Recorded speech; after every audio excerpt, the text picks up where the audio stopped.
اس کو بھی سب زوال بولتے ہیں. یاد رکھیے زوال کا مطلب یہ ہوتا ہے سورج جب سینٹر میں آسمان کے بیچ میں آتا ہے اور پھر اس کے بعد بیچ سے ہٹ گیا تو زوال ختم ہو گیا. تو جب بالکل سینٹر میں آتا ہے تب زوال ہوتا ہے. رات میں کوئی زوال نہیں ہوتا ہے کیونکہ جب تو سورج ہی نہیں ہوتا. لیکن میں نے دیکھا ہوں لوگ رات میں 12 بجے قرآن بولتے مت پڑھو، جیسے جاگنے کی رات منا رہے 12 بجے بند کرو. کیوں؟ بولے اب کیا ہے؟ زوال ہے. میں نے کہا یہ تو کسی اور کے 12 بج رہے ایسا لگ رہا ہے میرے کو. بہرحال خیر ٹھیک ہے، اب تم بول رہے تو ہے زوال تو ہے، تمہارے لیے سورج ابھی بھی ہے تو ہے، ٹھیک کیا معلوم. لیکن دیکھیے زوال کا معنی ہے سورج جب بالکل سینٹر میں آ جاتا ہے، سینٹر سے ہٹ گیا زوال ختم. اور یہ ٹائم پہ سورج نکلتے وقت جب تک کہ پورا نہ نکل جائے، سورج زوال میں جب بیچ میں ہوتا ہے جب تک کہ ہٹ نہ جائے، اور سورج ڈوبتے وقت جب تک کہ پورا ڈوب نہ جائے، یہ 3 اوقات میں نماز نہیں پڑھنا ہے، سجدہ نہیں کرنا ہے. چونکہ ان 3 اوقات کے تعلق سے نبی اکرم صلی اللہ علیہ وسلم فرماتے ہیں شیطان ایسے وقت آ کر سورج کے سامنے کمر پہ ہاتھ رکھ کے کھڑا ہو جاتا ہے. اور جب کچھ لوگ سجدے کرتے ہیں تو وہ اس کو خوش فہمی ہوتی ہے کہ مجھے سجدہ کر، تو اس کو اتنی خوش فہمی نہیں دینا ہے، وہ کھڑا ہو جاتا ہے ٹھیک اور خوش فہمی میں رہتا ہے. تو یہ ٹائم پر جیسے کہ مثال کے طور پر قرآن کو غیر مسلم بھی پڑھ سکتا ہے پڑھنے کو، جب تک کہ وہ ہدایت یافتہ نہیں، وہ پڑھیں گے تو ہدایت کی طرف آئیں گے، یا سنیں گے تو آئیں گے. تو وہ تو بالکل نہ اس کے لیے طہارت کا کوئی مسئلہ ہے، نہ اس کے لیے غسل کا کوئی مسئلہ ہے، نہ اس کو تو کوئی مسئلہ ہے. رہا مسلمانوں کے اندر قرآن پڑھنے کی کیا آداب ہے، یہ کیا چیز ہے، تو قرآن کے حقوق ہے. حقوق میں ایک چیز ہے کہ قرآن پر ایمان لایا جائے. تو پڑھنے والا بائی ایمان سمجھے نا، یہ فرائض جس کو بولیں گے، اس سے تو ثواب ملے، کیونکہ ایمان والا ہونا تو اجر ملے گا قرآن پڑھنے. لیکن اگر آداب کی حد تک ہم نے یا سنت ہے کیا، تو قرآن کو باوضو ہو کر پڑھا جائے، قرآن کو قبلے رخ منہ کر کے پڑھا جائے. ویسے قبلے کا معاملہ تو دعا قرآن نماز میں تو فرض ہے، ہر عبادت میں کوشش کرے قبلے رخ ہو، اس لیے کہ قبلہ ہمارے زندہ اور مردہ دونوں کا قبلہ ہے. تو لہٰذا قبلے رخ ہو کر تو کوشش کرے کہ ہر کام کیا جائے. بلکہ اگر کوئی انسان آفس میں بیٹھتا ہے اور ایسا سمجھتا ہے کہ اگر ڈائریکشن چینج کر دوں تو قبلے رخ منہ ہو کر ہی بیٹھے آفس میں، تاکہ ہمیشہ قبلے کی طرف، کیونکہ یہ تو قبلہ ہمارا زندہ اور مردہ دونوں عبادتوں میں ہر کام کے لیے ٹھیک فضیلت ہے. اس کو آپ باوضو ہو کر پڑھے، لیکن کنڈیشن نہیں ہوگی، یہ وضاحت کرنا. دوسرا قبلے رخ ہو کر پڑھے، یہ اس کا ادب ہے، اس میں بھی کوئی مسئلہ نہیں، قبلے رخ نہ بھی ہو سکے تو پڑھو. اس کے علاوہ عاجزی ہو، انکساری ہو، اللہ کا کلام پڑھ رہی سوچ کر پڑھے، اپنے اوپر خشیت طاری کرے اللہ کی، کوشش کرے کہ آواز کے اندر ایسا وہ ہو کہ جیسا انسان گڑگڑا رہا ہو، رو رہا ہو. یہ تمام چیزیں اس کے آداب.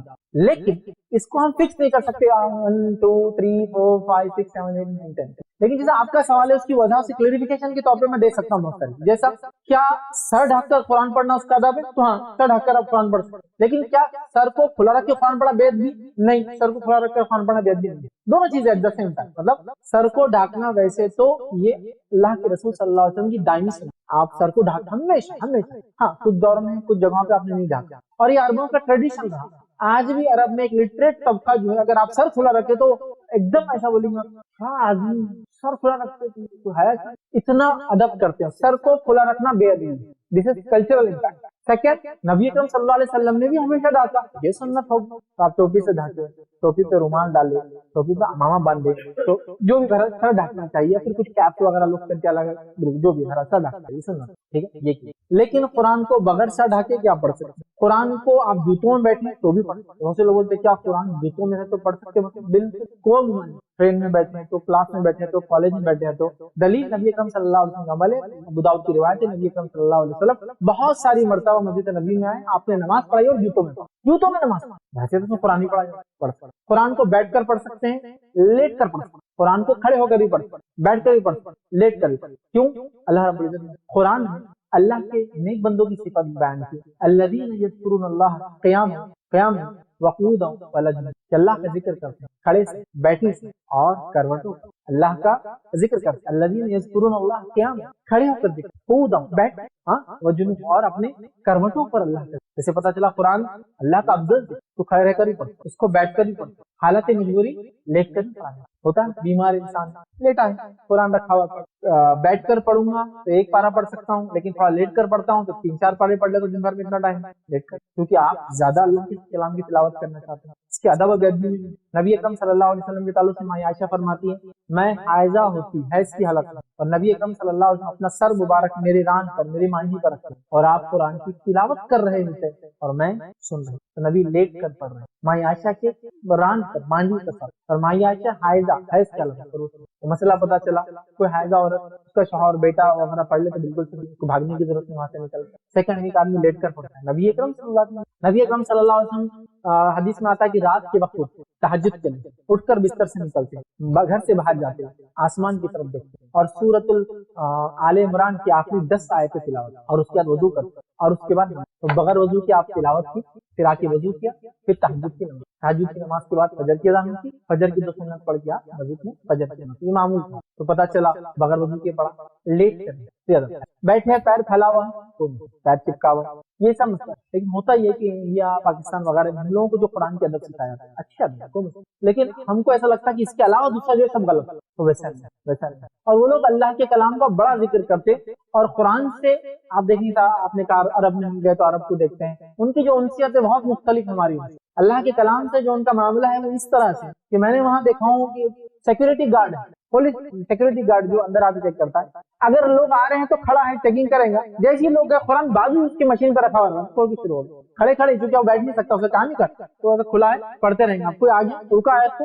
چیک کیا، پھر کھڑا ہو جائے قرآن کا۔ ان کا شغف قرآن سے لگا، جو قرآن کو آپ زندگی کا ایک معمول بنا لیں گے، گائیڈ بک بنا لیں گے، زندگی کے ہر پہلو پہ لگتی ہے آپ کو اپنے ساتھ۔ اب حافظ نہیں ہے تو ہر پہلو پہ لگیں گے نا پڑھنا ہے، تو تب آپ خود سمجھیں گے پریکٹیکلی بہت ساری چیزیں ہیں جو کریں گے قرآن، تبھی تو ہم اس کے ساتھ رہیں گے۔ صحابہ وغیرہ کا معاملہ یہ تھا، وہ ایسی قوم تھی جن لوگوں کو حافظہ بہت تیز ہوا کرتا، اور اس زمانے میں حال بھی یہ تھا کہ عربوں کو اپنے امی ہونے پر ناز تھا، اور اپنے کو امی کہتے تھے۔ امی کا معنی ہوتا ہے ان پڑھ، ناخواندہ، پڑھا لکھا نہیں، فخر سے بولتے تھے۔ آپ کو لگتا ہے کہ وہ قوم میں تھا فخر سے، میں پڑھا لکھا نہیں، تم سب میں جاہل ہو، پڑھنا لکھنا نہیں آتا ان کو، بیٹا پاگل ہے، فخر کی بات کیا ہے، پڑھا لکھا نہیں۔ لیکن ان کے لیے پڑھنا نہیں لکھنا نہیں آتا بولنا فخر کی بات کیوں تھی؟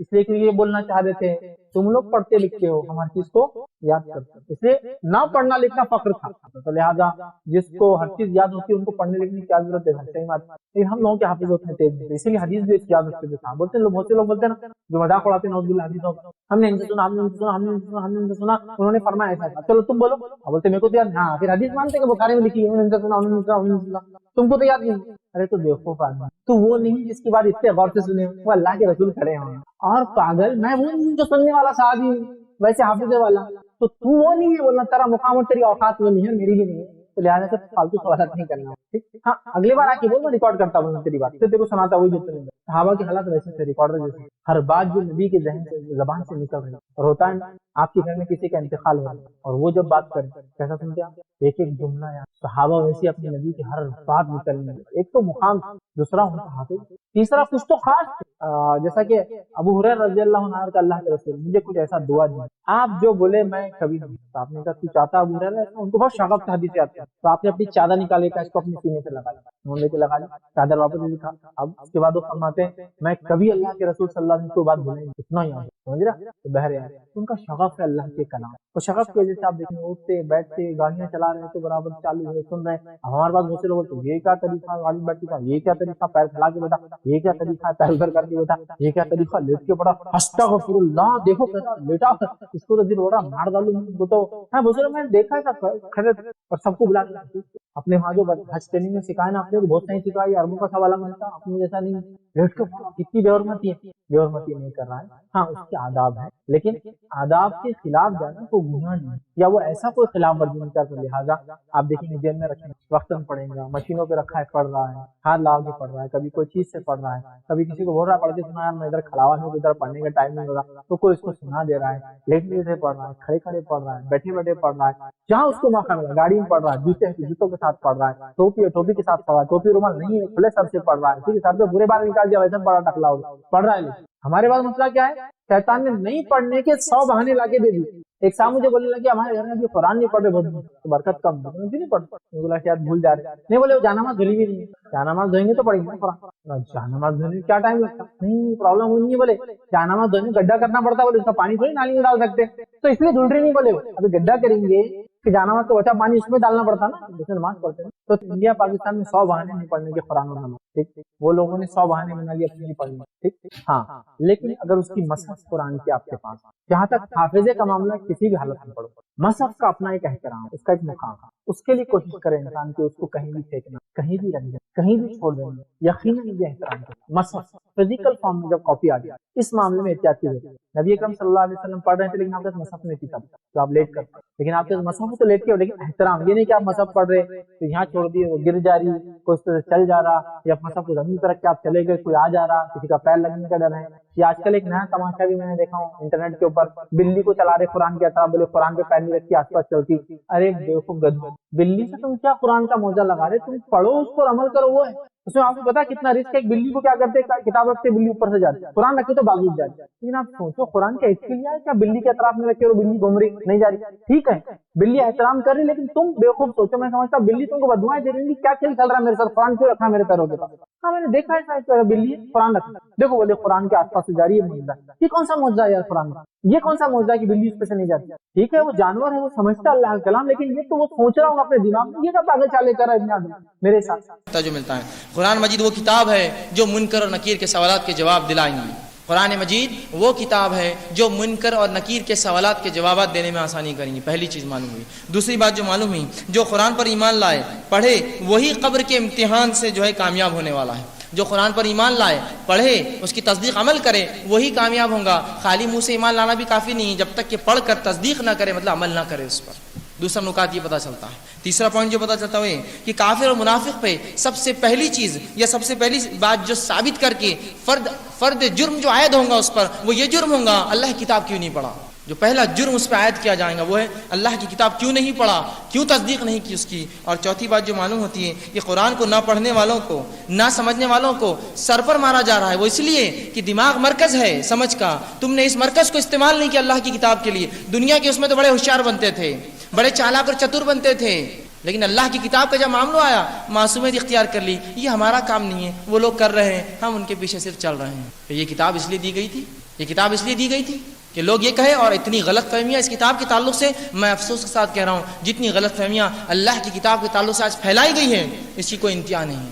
اس حد تک غلط فہمیاں پھیلائی گئی ہے کہ قرآن پڑھنے سے لوگ گمراہ ہو جاتے ہیں. سبحان اللہ سبحان اللہ.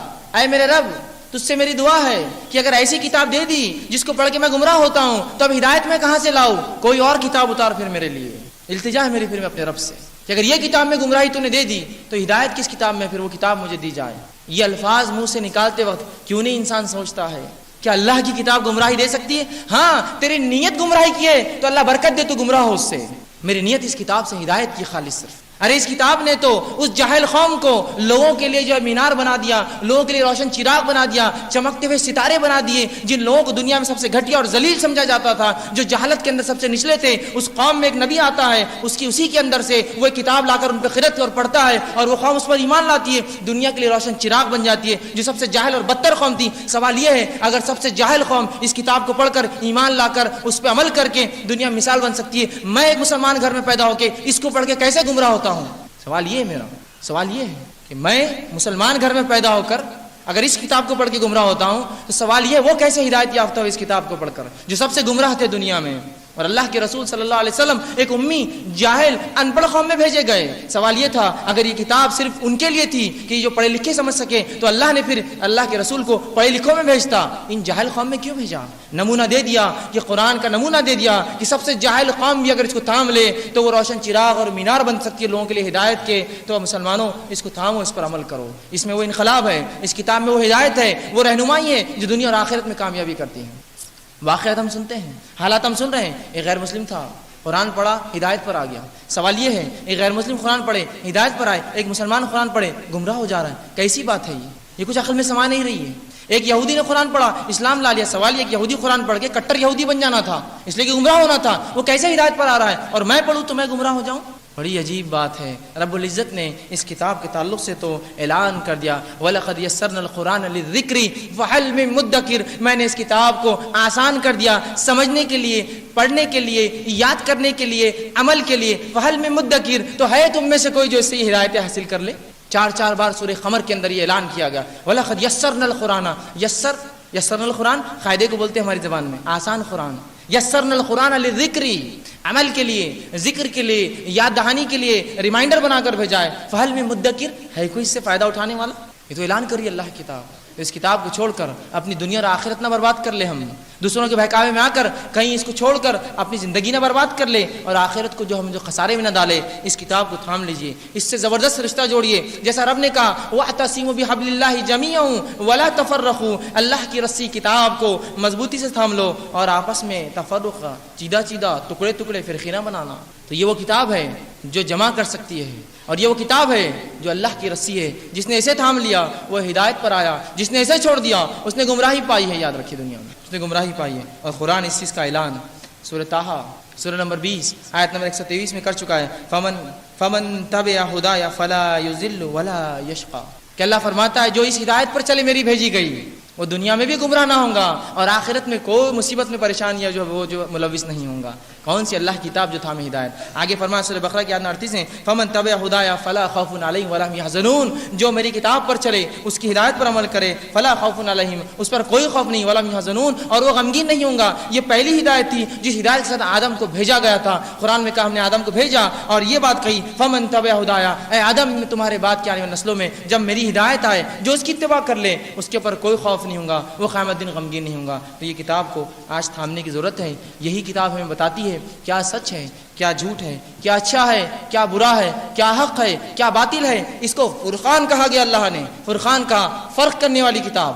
تو یہ وہ کتاب ہے جو دنیا میں بھی سرخرو کریں گی، ہم کو کامیاب کریں گی، قبر میں بھی یہ کامیابی کی ضامن بنے گی، آخرت میں بھی یہ کامیابی کی ضامن ہے۔ تو آئیے اس کتاب کو تھام لیں، چونکہ یہ بنیاد ہے تمام چیزوں کی۔ اور یہ مختصر سا جو ہے میرے بات تھی جو قبر کے تعلق سے اور مرنے کے بعد کیا ہوں گا، میں نے مختصر رکھنے کی کوشش کی۔ اس میں ایک چیز کا ازالہ اس میں کر دوں کہ لوگ بہت سے یہ سمجھتے ہیں کہ مرنے کے دوسرے جو ہے آیت کی طرف چلتے ہیں کہ دوسری وہ آیت جس کی فضیلت ہے وہ ہے سورہ بقرہ سورہ نمبر 2 کی آیت نمبر 156 کا ایک حصہ، جس میں اللہ نے فرمایا انا للہ و انا الیہ راجعون۔ پوری تفصیلات بہرحال آپ جانتے ہیں۔ اللہ رب العزت قرآن کے اندر جو ہے یہ بڑی مشہور اور معروف آیت ہے 155 156 157 سورہ بقرہ کی، ٹھیک ہے۔ اس میں یہ وبشر الصابرین، اور اللہ فرماتا ہے صبر کرنے والوں کو بشارت دے دو، الذین اذا اصابتهم مصیبۃ قالوا انا للہ و انا الیہ راجعون، کہ ان لوگوں کو خوشخبری سنا دو جب ان پہ کوئی مصیبت یا پریشانی آتی ہے تو وہ کیا کہتے ہیں؟ ہم اللہ کی طرف سے آئے ہیں اور اللہ کی طرف لوٹ کر ہمیں جانا ہے۔ اولئک علیہم صلوات من ربہم ورحمہ، انہی کے لیے اپنے رب کے طرف سے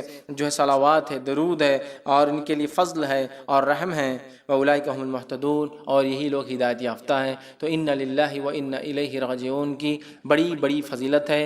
یہ ہر چیز کے گمنے پر، ہر چیز کے کھونے پر، کسی چیز کے چلے جانے پر، کسی چیز کے نہ ملنے پر، ایسی چیز جس سے انسان کو ایسا نقصان ہو، کسی نقصان کے لیے یہ تمام چیزوں کے لیے پڑھی جاتی ہے۔ یہ کوئی پرٹیکولر دعا نہیں کہ کوئی مر جائے تو اس کو پڑھا جائے، اس لیے کہ ہوتا ہے ہمارے پاس، ہمارے ہندوستان کے ماحول میں ہم دیکھتے ہیں علم کی کمی کی بنیاد پر لوگ صرف کوئی مرتا ہے تو یہ جملہ پڑھتے ہیں انا للہ و انا الیہ راجعون، اس کے علاوہ یہ جملہ کبھی پڑھا نہیں جاتا ہے نا۔ اور اگر کوئی بولے کہ وہ صاحب بیمار ہو گئے اور بولے انا للہ و انا الیہ راجعون تو بولتے پاگل ہو گئے کیا، مرا تھوڑی ابھی وہ زندہ ہے، تم تو یار ابھی سے وہ کر رہے، تم تو وارث بھی نہیں ہے، تم کو کیا فائدہ ہو رہا اس کے مرنے سے؟ ارے بھائی صحت چلی گئی، بیماری آ گئی، چونکہ صحت چلی گئی انا للہ و انا الیہ راجعون، چیز گم گئی انا للہ و انا الیہ راجعون، چیز نہیں مل رہی انا للہ و انا الیہ راجعون، کوئی نقصان ہوگا انا للہ و انا الیہ راجعون، ہم اللہ کی طرف سے آئے اور ہمیں لوٹ کر اللہ کی طرف ہی جانا ہے۔ سمجھ رہے ہیں؟ یہ بڑی اہم چیز ہے، بہت اہم چیز، لیکن ہم اتنی معمولی چیز کو نہیں سمجھ پاتے۔ اللہ ہم پر رحم کرے۔ انا للہ و انا الیہ راجعون کا اپنا معمول بنا رہی، کوئی مصیبت، کوئی پریشانی، کوئی بیماری، کوئی تکلیف، کوئی چیز کھونا، کوئی چیز گمنا، کوئی چیز نہ ملنا، سب پہ پڑھیے انا للہ و انا الیہ راجعون۔ کہ تو اللہ نے کہا اور فرمایا وبشر الصابرین، صبر کرنے والے کو بشارت دے دو۔ اب جن جن چیزوں پر صبر ہوتا ہے ان چیزوں پر انا للہ و انا الیہ راجعون پڑھا جا سکتا ہے۔ صبر کرنے والوں کو بشارت دے دو کہ یہ کیا کرتے ہیں، الذین اذا اصابتهم مصیبۃ، جب ان پہ کوئی مصیبت پریشانی آتی ہے تو کہتے ہیں انا للہ و انا الیہ راجعون۔ یہ نہیں کہا جب ان کے گھر میں کوئی موت ہوتی ہے تو کہتے ہیں انا للہ و انا الیہ راجعون۔ کوئی مصیبت، کوئی پریشانی آئی تو کیا پڑھیے انا للہ و انا الیہ راجعون۔ کہ تو ایسے ہی لوگوں کو خوشخبری ہے فبشر الصابرین، تو ایسے صبر کرنے والوں کو بشارت دے دو جو مصیبت آتی ہے تو کہتے ہیں ہم اللہ کی طرف سے آئے تھے اور اللہ کی طرف لوٹ کر ہمیں جائے۔ اس کو ہم عام کر دیں، یاد رکھیے بڑی اہم چیزیں۔ صحیح مسلم کی روایت ہے، ام سلمہ رضی اللہ عنہا فرماتی اور کہتی ہے کہ میں نے رسول اللہ صلی اللہ علیہ وسلم فرماتے ہوئے سنا۔ کب فرماتے ہوئے سنا؟ جب اللہ کے رسول صلی اللہ علیہ وسلم ان کے شوہر کا انتقال، ابو سلمہ کا انتقال ہوتا ہے، آپ صلی اللہ علیہ وسلم گھر پہنچتے ہیں، ابو سلمہ کی آنکھیں کھلی ہے، انتقال ہو چکا ہے. نبی اکرم صلی اللہ علیہ وسلم آنکھوں کو بند کرتے ہیں اور بند کر کے کہتے ہیں کہ جب انسان مر جاتا ہے روح نکلتی ہے، پیر سے شروع ہوتی ہے نا، تو جب نکل جاتی ہے تو آنکھیں اس کا پیچھا کرتی ہے، اس کو دیکھتی ہے، لہٰذا انتقال کے بعد آنکھیں بند کر دینا ہے. تو آپ نے بند کیا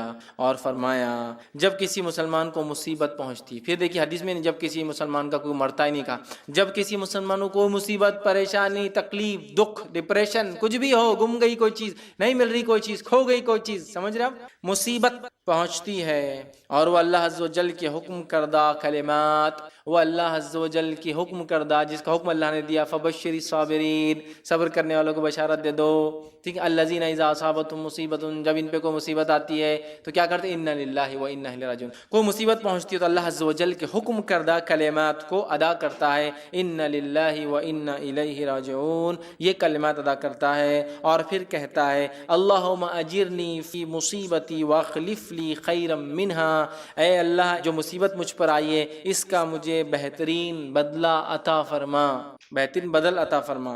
تو یہ جب پڑھتا ہے کوئی شخص، جس کا ترجمہ دیکھیے اس کا پڑھنا، ہم اللہ کے لیے ہیں اور ہم اسی کی طرف پلٹ کر جائیں گے، یا اللہ مجھے اس مصیبت کا بدلہ اور ثواب عطا فرما اور اس سے بہتر عطا فرما، کہے تو اللہ تعالیٰ اس سے بہتر چیز عطا فرما دیتا ہے. جب کوئی مصیبت ہو جائے اور کوئی کہے انا للہ و انا الیہ راجعون تو اللہ تعالیٰ کوئی بہتر چیز اسے عطا کر دیتا ہے. سمجھ رہے ہیں بات کو؟ ابو ام سلمہ رضی اللہ عنہ فرماتی، آگے اس حدیث کے اندر اور اس میں وضاحت نہیں، دوسرے واقعے میں آتا ہے، انہوں نے یہ کلمات پڑھے، انہوں نے یہ کلمات پڑھ لی جب اللہ کے رسول صلی اللہ علیہ وسلم کہتے ہوئے سن، ٹھیک ہے، اور پھر کہتی جب میرے شوہر کے انتقال ہونے کے بعد میں نے عدت گزار لی تب مجھے نبی اکرم صلی اللہ علیہ وسلم کا پیغام آ گیا اور انہوں نے ان کے شوہر کے انتقال پر پڑھا تھا انا للہ و انا الیہ راجعون، اے اللہ اس مصیبت کا مجھے بدلہ اور اس سے اچھا بدلہ عطا فرما. اب وہ انتظار کر رہی تھی اس سے اچھا کیا ملے گا ابو سلمہ سے. ابو سلمہ جو ہے ان کی بڑے فضائل، یاد رکھیے بہت جلیل القدر صحابہ میں سے ہے اور یہ سب سے پہلے ہجرت کرنے والے لوگوں میں سے، بدری صحابہ میں سے. اب یہ سوچ رہی تھی اس سے اچھا کیا ہو سکتا ہے دنیا میں شوہر کے اعتبار سے، تو اللہ کے رسول صلی اللہ علیہ وسلم کا پیغام آیا جس سے اچھا کچھ بھی نہیں ہے نا، جس سے اچھا کچھ بھی نہیں ہو سکتا ہے. پھر انہی کا ایک واقعہ ہے، اب نکاح ہو گیا اللہ کے رسول صلی اللہ علیہ وسلم سے. ایک مرتبہ خیال آیا، ابو سلمہ بھی مسلمان، بڑے جلیل القدر صحابی، اللہ کے رسول صلی اللہ علیہ وسلم تو نبی، اب میں جنت میں جاؤں گی تو کس شوہر کے ساتھ رہوں گی، دونوں مسلمان. تو ایک خیال آیا لیکن شرم آئی پوچھنے کو، جھجک ہوئی. تو ایک مرتبہ ایسا پوچھا اللہ کے رسول، اگر ایک خاتون کے ایک سے زیادہ شوہر رہے ہو اور سب ایمان والے رہے ہو تو جنت میں کس کے ساتھ رہیں گے، سمجھ رہے آپ؟ تو اللہ کے رسول صلی اللہ علیہ وسلم فرمایا جس کے اخلاق اچھے ہوں گے وہ اس کے ساتھ. ان کو بڑا تعجب ہوا، اخلاق؟ تو کہا ہاں اخلاق بڑی اہم چیز، اچھے اخلاق ہوں، ٹھیک ہے. تو اب یہ مطمئن ہو گئی کہ یہ کس کے ساتھ رہیں گی، اللہ کے رسول صلی اللہ علیہ وسلم، سمجھ رہا. تو پھر انا للہ و انا الیہ، یہ بڑا اہم کلمہ ہے، بڑا اہم جملہ ہے، بڑی اہم چیز ہے. ہر مصیبت، تکلیف، پریشانی، کوئی چیز کھو جائے، کوئی مر جائے، کوئی چیز نہ ملے، کوئی نقصان ہو جائے، کچھ بھی ہو، اینی تھنگ، کوئی بھی چیز جس کو مصیبت میں آپ شامل کرو یا جس پہ آپ کو صبر کرنا پڑے، تب کیا پڑھ لو، للہ. کوئی چیز چوری ہو گئی، للہ و انا الیہ، کوئی چیز نہیں مل رہی، انا للہ و انا، کوئی چیز گم گئی، انا للہ و انا الیہ راجعون، کوئی مر گیا، انا للہ و انا الیہ راجعون، کوئی بیمار ہو گیا، انا للہ و انا الیہ راجعون، کچھ بھی ہو، ٹھیک ہے. تو بڑا افضل کلمہ ہے، یاد رکھ، ٹھیک ہے. اس آیت کا حصہ تھا. اب آئیے اسی طرح سورہ بقرہ سوال کر سکتے ہیں. ایک سوال جو آیا تھا پچھلی مرتبہ، وہ سوال یہ تھا کہ ہمارے دادا اور دادی اوپر پلنگ پر سوتے ہیں اور تو کیا ہم نیچے قرآن شریف پڑھ سکتے ہیں؟ کہیں یہ قرآن کی بے حرمتی تو نہیں ہوگی؟ مطلب کسی نے سوال کیا کہ ان کے گھر میں ان کے دادا دادی ہیں اور وہ پلنگ پر سوتے ہیں، مطلب اوپر رہتے ہیں اور وہ نیچے بیٹھ کر قرآن پڑھتے ہیں. تو سوال یہ تھا کہ قرآن کا نیچے ہونا اور کسی شخصیت کا اوپر ہونا، تو کہیں یہ قرآن کی بے حرمتی تو نہیں ہے؟ تو یاد رکھیے ایسی کوئی بات نہیں ہے کہ کوئی چیز اوپر رہے اور کوئی چیز نیچے رہے تو اوپر والی چیز افضل ہوں گی، نیچے والی چیز مفضول ہوں گی، یا اوپر والی چیز بہتر ہوں گی، نیچے والی چیز کم بہتر ہوں گی. لہٰذا دادا دادی اوپر ہے اور قرآن نیچے ہے تو یہ غلط ہوگا، ایسا کچھ بھی نہیں ہے. اگر وہ اوپر سوتے ہیں اور ظاہر سی بات ہے گھر میں ہو سکتا پلنگ نہیں ہوگا دوسرا، یا پھر کمرہ ایک ہی ہوگا اور انسان کو وہاں موجود رہنا ہے اور اوپر بیٹھنے کا مسئلہ ہے، تو بہرحال بالکل وہ نیچے بیٹھ کر قرآن پڑھ سکتے ہیں، اس میں شرعاً کوئی مسئلہ نہیں. اس بات کا بہرحال خیال رکھا جائے کہ قرآن ایسی جگہ نہ رکھا جائے جہاں دادا دادی کا پڑھ رہے ہو یا پیر لگے وغیرہ. اگر ایسا مسئلہ نہیں ہے، وہ اپنی جگہ اوپر سو رہے ہیں اور آپ اپنی جگہ نیچے بیٹھ کر قرآن پڑھ رہے ہیں، تو اس میں شرعی کوئی برائی نہیں ہے کہ آپ نیچے قرآن بیٹھ کر پڑھیں، کیونکہ کسی چیز کا نیچے ہونا اس کے مفضول ہونے کی علامت، ایسا لوگ سمجھتے ہیں، کمتر ہونے کی علامت بالکل بھی نہیں ہے۔ اگر ایسا کچھ ہوتا تو کعبے کے اطراف میں جو کعبے سے اونچے گھر نہیں بنائے جاتے، جبکہ ہم جانتے ہیں کعبے سے بہت بہت اونچی اونچی عمارتیں اور گھر مکہ شہر میں موجود ہیں۔ اگر کسی چیز کا اونچا ہونا اس کی افضلیت کا اس کی دلیل ہوتی کہ نہیں اوپر ہے تو یہ افضل ہے، نیچے ہے تو مفضول ہے، تو پھر کعبے سے اونچی عمارت نہیں بنائی جاتی۔ اس طرح سے اللہ کے رسول نے کبھی منع کیا، بلکہ کعبے کے اوپر چڑھ کے حضرت بلال رضی اللہ نے اذان بھی دی تھی۔ حالانکہ کعبہ تو ظاہر سی بات ہے ہمارا قبلہ ہے، پھر بھی اس پر چڑھے تھے، تو لہٰذا اس سے پتہ چلا کسی چیز کے اوپر ہونے اور کسی چیز کے نیچے ہونے سے اوپر والی بہتر، نیچے والی کمتر، ایسا نہیں ہوتا۔ لہٰذا بہت ساری بار یہ مسئلہ، یہ سوال لوگ پوچھتے ہیں کہ نیچے بیٹھ کے قرآن پڑھنا کیسا ہے جبکہ لوگ اوپر سو رہے ہیں، اس میں شرعاً کوئی مسئلہ نہیں ہے۔ اور آج کے جدید دور میں جبکہ عمارتیں وغیرہ ایک مختلف انداز سے بنتی ہیں اور ملٹی فلور عمارتیں بنتی ہیں، مطلب ایک پر ایک کئی فلور والی جو عمارتیں بنتی ہیں، اس میں جو ہے ہم جانتے ہیں کہ ہمارا جو نیچے کا حصہ ہے اس کے اوپر والا جو ہمارا چھت ہے وہ لوگوں کی فرش ہے، لوگ اس پر چلتے پھرتے ہیں۔ تو اگر اوپر نیچے کا ویسا مسئلہ لیا جائے کہ پلنگ پر ہے تو نیچے نہیں پڑھ سکتے اس لیے قرآن نیچے وہ اوپر ہو رہا ہے، تو پھر بلڈنگ کے اوپر جو لوگ ہیں ظاہر سی بات ہے آپ کی فلور سے اوپر ہے، وہ تو آپ کے سر پر ہے، اور پھر ان کے اوپر جو لوگ ہیں وہ ان کے سر پر ہے، تو اس کی کوئی دلیل نہیں ہے۔ اسی طرح ہم دیکھتے ہیں اللہ کے رسول صلی اللہ علیہ وسلم جب مدینہ تشریف لائے تو ابو ایوب انصاری رضی اللہ عنہ کے گھر پہ آپ نے رہنے کا ارادہ کیا، چونکہ اللہ کے رسول نے فرمایا تھا میری اونٹنی جو قصوہ جہاں بیٹھیں گی میں وہیں رہوں گا، کیونکہ اللہ اس کو جو ہے رہنمائی کریں گے۔ اور وہ جا کے ابو ایوب انصاری رضی اللہ عنہ کے گھر کے سامنے بیٹھ گئی۔ ابو ایوب انصاری رضی اللہ عنہ جو ہے انہوں نے کہا اللہ کے رسول صلی اللہ علیہ وسلم سے کہا کہ آپ گھر کے اوپر کے حصے میں رہیے اور ہم لوگ جو ہے نیچے کے حصے میں رہیں گے۔ نبی اکرم صلی اللہ علیہ وسلم فرمایا نہیں، وہ لوگ اوپر رہتے تھے، ان کا نیچے 2 فلور تھا، مطلب فرسٹ فلور اور گراؤنڈ فلور۔ تو اللہ کے رسول صلی اللہ علیہ وسلم فرمایا نہیں، میں جو ہے نیچے رہوں گا، تم اوپر رہو۔ وہی ان کے ذہن میں وہی بات تھی کہ افضل شخصیت نیچے کیسے رہ سکتی، افضل شخصیت تو اوپر رہنا چاہیے، یا پھر نبی کا نیچے ہونا اور ہمارا اوپر ہونا یہ تو ان کا احترام کے خلاف ہوں گا، چونکہ نبی نیچے رہا اوپر، اس طرح سے انہوں نے سوچا۔ نبی اکرم صلی اللہ علیہ وسلم نے کہا نہیں رہو، لیکن ہوا یہ کہ ابو ایوب انصاری رضی اللہ عنہ ان کی اہلیہ اتنا ڈرتے ڈرتے رات میں چلتے پھرتے اٹھتے بیٹھتے کہیں رسول اللہ صلی اللہ علیہ وسلم کو ان کے وہ چھت پہ کام کرنے کی آواز سے نیچے تکلیف نہ ہو۔ جب نبی اکرم صلی اللہ علیہ وسلم کو یہ پتہ چلا کہ ان دونوں نے اپنی جانوں کو مشقت میں ڈال دیا، ڈر اور گھبراہٹ کی وجہ سے کہ اللہ کے رسول تکلیف نہ ہو رہی ہے، وہ سو رہے اور ہم چل رہے ہو، صلح ہو رہا ہوں، اتنا ہوا تو اللہ کے رسول نے کہا ٹھیک ہے تم نیچے آ جاؤ، میں اوپر چلا جاتا ہوں۔ تو اللہ کے رسول کئی زمانے تک نیچے رہے، پھر اس کے بعد اوپر گئے۔ یاد رکھیے اس لیے کہ ابو ایوب انصاری رضی اللہ عنہ کو تھوڑا سا فکر ہو رہی تھی کہ اوپر سے آوازیں آتی ہے، اور ظاہر سی بات ہے وہ لکڑی کے گھر ہوا کرتے، لکڑی کے گھر میں اوپر کوئی چلے تو نیچے آواز ہوتی ہے، یاد رکھیے زبردست آواز ہوتی ہے۔ ہم بچوں کے لکڑی کے گھر انڈیا میں عام طور سے نہیں ہوتے تو ہم وہ نہیں سمجھ سکتے، تو بہرحال تو اس سے پتہ چلا اوپر اور نیچے ہونے سے کسی کے افضل اور مفضول ہونے کی کوئی دلیل نہیں ہے۔ اسی طرح ہم دیکھتے ہیں عمر ابن خطاب رضی اللہ عنہ جب فلسطین پہنچے، جبکہ وہاں کے لوگوں نے یہ کہا کہ بیت المقدس کی مسجد اقصیٰ کی چابی ہم آپ کو اس شہر کی چابیاں دیں گے، لیکن خلیفہ کو آنا ضروری ہے۔ تو جب پہنچے تو ظاہر سی بات ہے وہ نیچے چل رہے تھے اور ان کا غلام اونٹ پر سوار تھا، تو اس سے پتہ چلا کسی کے اوپر ہونے سے افضل نیچے والا مفضول نہیں ہوتا۔ تو اسی طرح لوگ سمجھتے قرآن نیچے ہوں گا تو یہ غیر افضل ہو گیا، مطلب نیچے ہو گیا، اور اگر اوپر کوئی سو رہا تو اس کی بے حرمتی ہوں گی۔ ایسی کوئی قرآن کی بے حرمتی ثابت نہیں ہے، نہ اللہ کے رسول نے بیان کی، حالانکہ اس زمانے میں پلنگ بھی تھے، لوگ پلنگوں پہ بیٹھتے بھی تھے، ٹھیک ہے، تو لہٰذا اس سے کوئی بے حرمتی کا مسئلہ نہیں ہے۔ صرف اس کا خیال رکھیے کہ ان کا پیر وغیرہ اس کو نہ لگتے ہو، اگر ایسا مسئلہ نہیں ہے انشاءاللہ تو آپ کا نیچے بیٹھ کر قرآن پڑھنا، اور کسی کا دادی، کسی بیمار کا، کسی صحت مند کا، کسی سونے والے کا، کسی جاگنے والے کا اوپر بیٹھنا، اس سے انشاءاللہ آپ کے قرآن پڑھنے پہ کوئی فرق نہیں آئے گا، نہ اس کی حرمت پر کوئی فرق آئے گا، سوائے اس کے کہ آپ پیر لگنے کا یا اترتے اور چڑھتے وقت قرآن ایسی جگہ نہ رکھے کہ کوئی شخص پلنگ پہ چڑھ رہا اور اس کو لگ جائے، یا کوئی شخص پلنگ سے اتر رہا اور اس کو نہ پتا ہو قرآن ہو اور وہ لگ جائے، تو بہرحال اس کا احتیاط کرے، ورنہ انشاءاللہ اس کے کسی کے اوپر سونے اور قرآن کے نیچے ہونے، قرآن کو کھڑے ہو کر بھی پڑھ، بیٹھ کر بھی پڑھ، لیٹ کر بھی پڑھ۔ کیوں؟ اللہ رب العزت نے قرآن میں اللہ کے نیک بندوں کی صفت بیان کی، الذین یذکرون اللہ قیاما وقعودا وعلی، کہ اللہ کا ذکر کرتے ہیں کھڑے سے، بیٹھے سے اور کروٹوں پر، اللہ کا ذکر کرتے ہیں۔ الذین یذکرون اللہ قیاما، کھڑے ہو کر ذکر، قعودا بیٹھ، وجنوب، اور اپنے کروٹوں پر اللہ کا، جیسے پتہ چلا قرآن اللہ کا افضل تو کھڑے رہ کر ہی پڑھ، اس کو بیٹھ کر ہی پڑھ، حالت مجبوری لیٹ کر ہی پڑھنا ہوتا ہے، بیمار انسان لیٹا ہے قرآن رکھا ہوا، بیٹھ کر پڑھوں گا تو 1 پارہ پڑھ سکتا ہوں، لیکن تھوڑا لیٹ کر پڑھتا ہوں تو 3-4 پارے پڑھ لے تو دن بھر میں اتنا ٹائم لیٹ کر، کیونکہ آپ زیادہ اللہ کے کلام کی تلاوت کرنا چاہتے ہیں۔ اس کے ادب و ادبی نبی اکرم صلی اللہ علیہ وسلم کے تعلق سے ماں عائشہ فرماتی ہے میں حائضہ ہوتی حیض کی حالت میں اور نبی اکرم صلی اللہ علیہ وسلم اپنا سر مبارک میری ران پر، میری مانجھی پر رکھے اور آپ قرآن کی تلاوت کر رہے ہوتے اور میں سن رہا ہوں، تو نبی لیٹ کر پڑھ رہے ہیں مائی عائشہ کے ران پر، مانجھی کے ساتھ، اور مائی عائشہ حیض کا لفظ، تو مسئلہ پتا چلا کوئی حیضہ عورت اس کا شوہر بیٹا وغیرہ پڑھ لے تو بالکل اس کو بھاگنے کی ضرورت نہیں، وہاں سے نکل جائے۔ سیکنڈ، ایک آدمی لیٹ کر پڑھتا ہے، نبی اکرم صلی اللہ علیہ وسلم حدیث میں آتا ہے کہ رات کے وقت تہجد کے لیے اٹھ کر بستر سے نکلتے ہیں، گھر سے باہر جاتے ہیں، آسمان کی طرف دیکھتے ہیں اور سورۃ آل عمران کی آخری 10 آیتیں تلاوت، اور اس کے بعد وضو کرتے ہیں، اور اس کے بعد تو بغیر وضو کے آپ تلاوت کی، پھر آ کے وضو کیا، پھر تہجد کی نماز کے بعد فجر کی اذان کی، فجر کی 2 سنت پڑھ کے آپ مسجد میں فجر کی نماز، یہ معمول تھا۔ تو پتہ چلا بغیر وضو کے پڑھا، لیٹ کر بیٹھے